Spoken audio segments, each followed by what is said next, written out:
Hi Tribe, today I'm talking to Ed Gillespie, who is the author of Only Planet. You can win this book actually. After the interview, I will be asking a question and I will send it out to one of our members. Now, in 2007-2008, Ed spent 381 days circumnavigating the globe by not getting on a plane, so using all other modes of transport.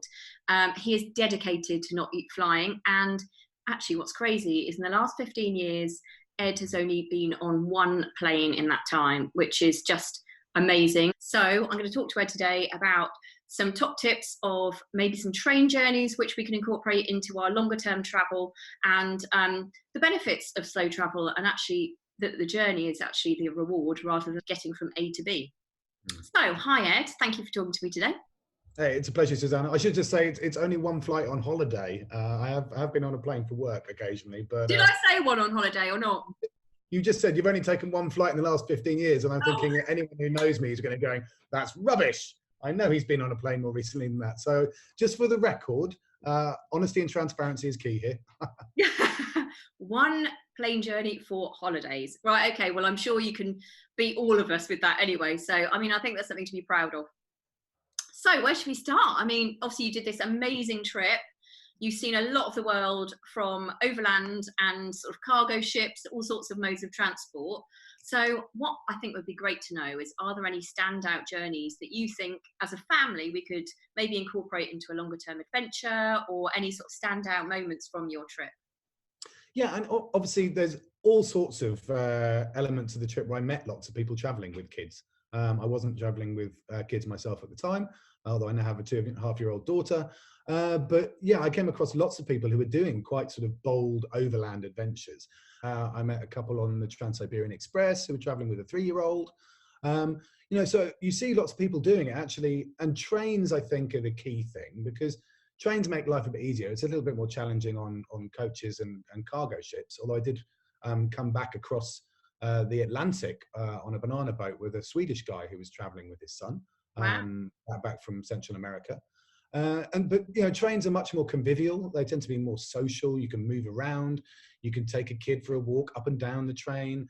And certainly, there's some phenomenal journeys because you've got all that joy of the stuff going on out the window the whole time.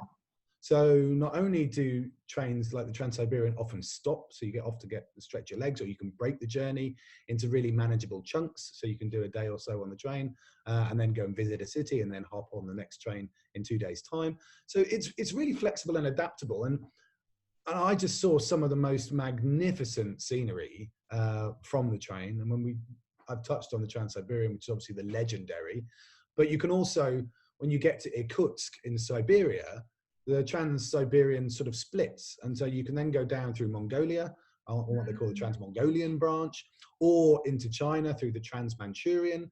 And so you can get all the way across Asia within a week. And it's really quite a fantastic journey. And it's not expensive if you book through local agents, so you can have your own cabin with you and the family. Although you kind of miss out on some of the sort of social stuff if you do that. And China, especially when you get there, I mean, their train system, for those of us who are used to a slightly dilapidated British train system, it's mind-blowing.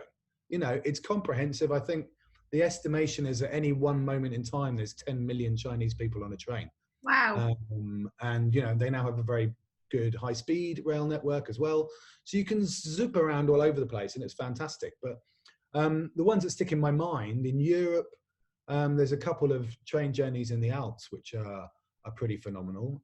You can do the Semmeringbahn, which goes from Austria, which is actually a World Heritage Railway, with an incredible number of bridges and viaducts and tunnels, basically going through mountains, on these extraordinary views.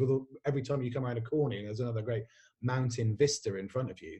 And the Glacier Express across the top of Switzerland is pretty phenomenal, especially in winter, because you're essentially going on the train through this fantastic snowy alpine scene. Wow. So it's really wonderful. And on the tropical side of things, there's a great trip down from Bangkok to Singapore.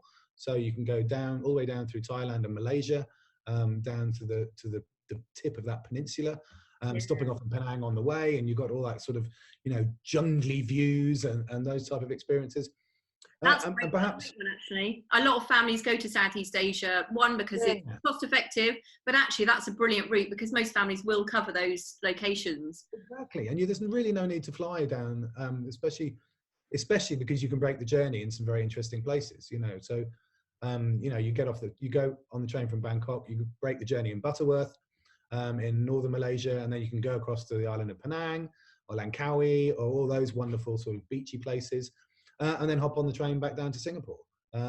So it's really superb. And then in Mexico, another one that completely blew me away was the Copper Canyon Railway. And most people haven't heard of the Copper Canyon, but it's sort of the Mexican equivalent of the Grand Canyon, and Oh, wow.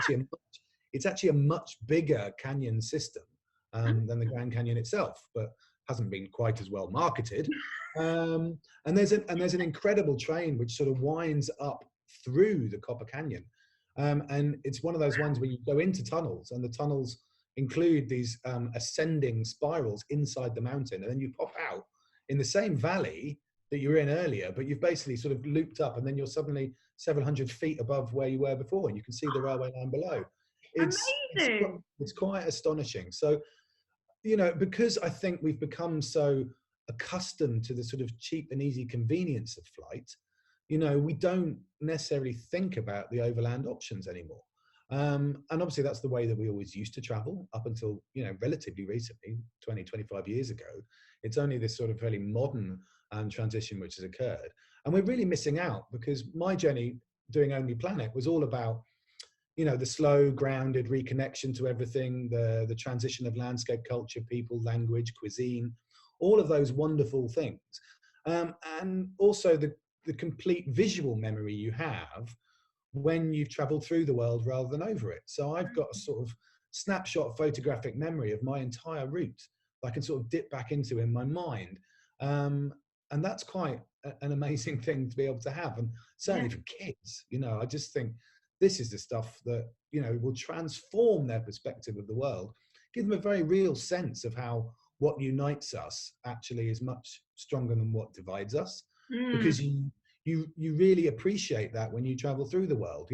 If you arrive in Mumbai, straight from Heathrow, then it obviously feels like a bit of a culture shock. You're like, whoa, okay, I used we're to live in definitely into it Mumbai. now. Well, no, exactly. But then if you've traveled overland, you would arrive there completely aligned and accustomed and much more ready for it. Yeah. Perhaps the most adventurous one we can do relatively easily from London would be going down to Morocco. You can go all the way down on the train through Spain, down to Algeciras. You take a little boat across the Straits of Gibraltar, the Pillars of Hercules, and then you can pick up another train in Tangier, and they've got a high-speed train which goes down to Marrakesh. And that takes probably 2, maybe 3 days if you take it leisurely. But it's an amazing journey, and you realise then how close Africa is. Yeah. In that sense. So I think, when people always said to me, "Oh, well, it's all very well if you've got the time," and it's like, actually, we should be trying to carve out the time for these things. Most places in Europe you can get to by train within 24 hours. It really isn't. You can be in Scandinavia in 24 hours. You can be in Spain in a day, and certainly southern Spain within 24 hours. So you have all of these different options. You can be down Italy. You can even, even on a sleeper train, you can be into the Balkans. So you can be down into Croatia and Slovenia and all those wonderful places there. And I just think it's an adventure that we've sort of forgotten about. And still doable in a 2-week holiday, actually. Yeah, and I think people also get obsessed. It's like, maybe just fly one way. I think we always look at going, oh, we've got to do it all slow travel. And one of my insights or one of my recommendations to people is like, well, don't beat yourself up. Try it one way. So if you've only got 2 weeks, if it takes you 2 days to get there, it's only an extra day compared to what, because, even if we fly, it's still best part of a day from A to B, isn't it? Yeah.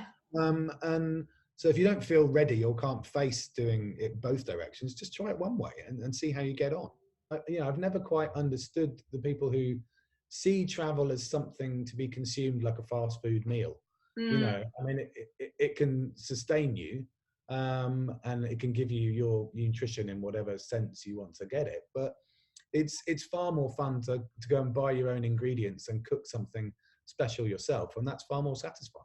Yeah, and I think actually the Our Tribe Travels community is very much focused on more of an authentic experience and actually understanding the culture or sort of the intricacies of a place. And I think this is why this is really interesting speaking to you today, because I know that a lot of families will incorporate it, and I'm sure a lot of families will go off and be Googling all these places that you've mentioned. But thank you so much for talking to me today.